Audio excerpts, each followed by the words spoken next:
Hello दोस्तों, मैं अतुल शर्मा स्वागत करता हूं आपका आपके YouTube channel study with Atul Sharma में। दोस्तों, हम इस वीडियो में एक्सरसाइज 1.1 का थर्ड क्वेश्चन समझेंगे। चलो दोस्तों, थर्ड क्वेश्चन क्या कहता है कि किसी परेड में 616 सदस्यों वाली एक सेना की टुकड़ी को 32 सदस्यों वाले एक आर्मी बैंड के पीछे मार्च करना है। दोनों समूहों को समान संख्या स्तंभों में मार्च करना है। उन स्तंभों की अधिकतम संख्या क्या है जिनमें भी मार्च कर सकते हैं। दोस्तों, इसमें यह पूछा है कि हम अधिकतम कितने स्तंभ बना सकते हैं जिससे सदस्यों की संख्या समान हो प्रत्येक स्तंभ में।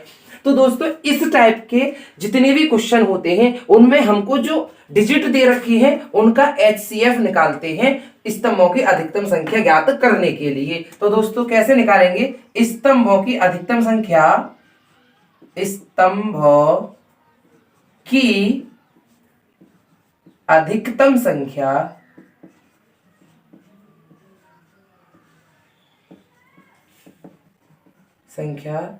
क्या निकालना है दोस्तों? हमको HCF। HCF किस किस का? जो हमको डिजिट दे रखी है, एक तो 616 और एक 32, जो दोनों डिजिटों का HCF निकाल देंगे तो हमारे स्तंभों की अधिकतम संख्या प्राप्त हो जाएगी। तो दोस्तों, हम अब HCF किस विधि से निकालेंगे? हमको HCF यूक्लिड विभाजन एल्गोरिथम से निकालना है, जिसके बारे में मैंने प्रीवियस वीडियो में आपको समझाया है कि हम यूक्लिड विभाजन एल्गोरिथम से HCF दो पूर्णांकों का कैसे निकालते हैं। चलो दोस्तों, फर्स्ट स्टेप में हम क्या करते थे? जो हमको छोटी डिजिट दे रखी है या छोटा पूर्णांक दे रखा है उसको लिख के इज लेस देन 616 दोनों में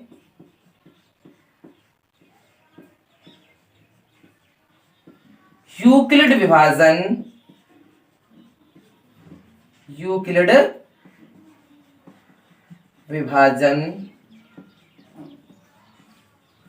प्रमेय का प्रयोग करने पर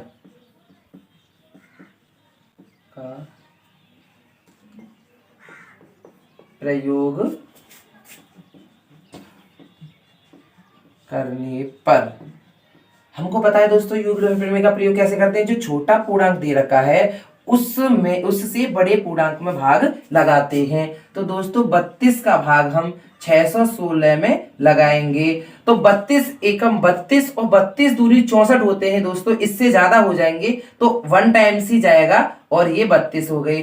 अब 11 में से 2 गए तो दोस्तों 9 बचेंगे और यहाँ 5 बच गया। 5 में से 3 गए तो 2 और ये आप 6। अब दोस्तों, हमको मान लो 32 का टेबल याद नहीं है या 32 का पहाड़ा याद नहीं है तो हम कैसे करेंगे? सबसे पहले हम एक डिजिट को गायब कर लेते हैं। तो यहां दोस्तों, अगर हम इसको गायब कर लेंगे तो 29 बचते हैं और फिर इसकी भी एक डिजिट को गायब करेंगे तो यहाँ 3 बच जाएंगे। और 3 का टेबल हम सबको याद है, 3 9 27 होते हैं। इसका मतलब 32 का टेबल 9 बार पढ़ा जाएगा। तो दोस्तों, अब 32 का 9 में गुणा कर लेंगे। इससे हमको आइडिया हो जाता है कि कितने संख्या तक हम टेबल पढ़ेंगे। तो 9 2 जा 18 होते हैं दोस्तों और 1 कैरी, 9 3 जा 27 और 1 28। इससे दोस्तों चला गया तो 9 बार चला गया और ये आएगा आपका 288। अब दोस्तों, हम 16 क्योंकि 6 में से 8 जाएंगे नहीं, यहां से हम कैरी ले लेंगे तो 16 और 16 में से 8 गए तो बच्चों आपको बताया दोस्तों 8 बचेंगे। बस अब इसी चीज को हम यूक्लिड विभाजन प्रमेय के रूप में कैसे लिखते हैं? सबसे पहले हम भाज्य को लिखते हैं 616, उसके बाद जिससे हम भाग दे रहे थे 32 से उसको, गुणा में जो भागफल आता है उसको, और बाद में जो शेषफल बचता है ये 8 उसको लिखेंगे। यहां तक किसी को कोई प्रॉब्लम नहीं होगी दोस्तों।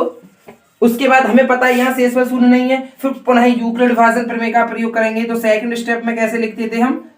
यहां शेषफल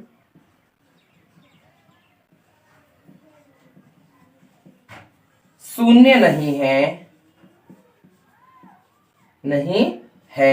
अतः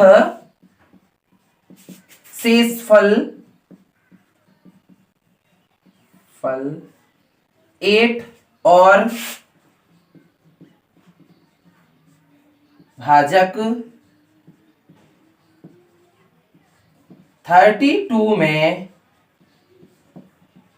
यूक्लिड विभाजन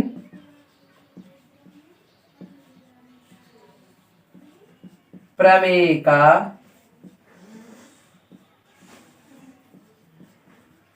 प्रयोग करने पर, दोस्तों वही करना है, कुछ नहीं करना। जो छोटी डिजिट दे रखी है बड़ी डिजिट में हमको भाग लगाना है उससे। तो 8 का भाग हम दोस्तों 32 में लगाएंगे तो 8 4 जा दोस्तों 32 होते हैं और यहाँ हमारा शेषफल शून्य आ गया। तो जिस संख्या से हम भाग लगाते हैं वही तो हमारा HCF होता है। यहां शेषफल शून्य आएगा तो थर्ड स्टेप में क्या लिखते थे दोस्तों, अतः यहां शेषफल शून्य है, अतः यहां शेषफल शून्य है, भाजक 8 ही दोनों पूर्णांकों का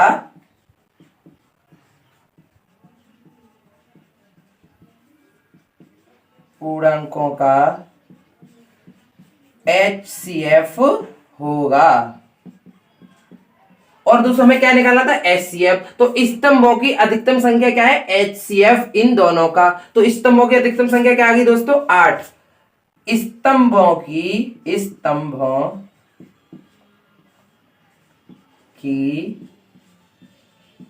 अधिकतम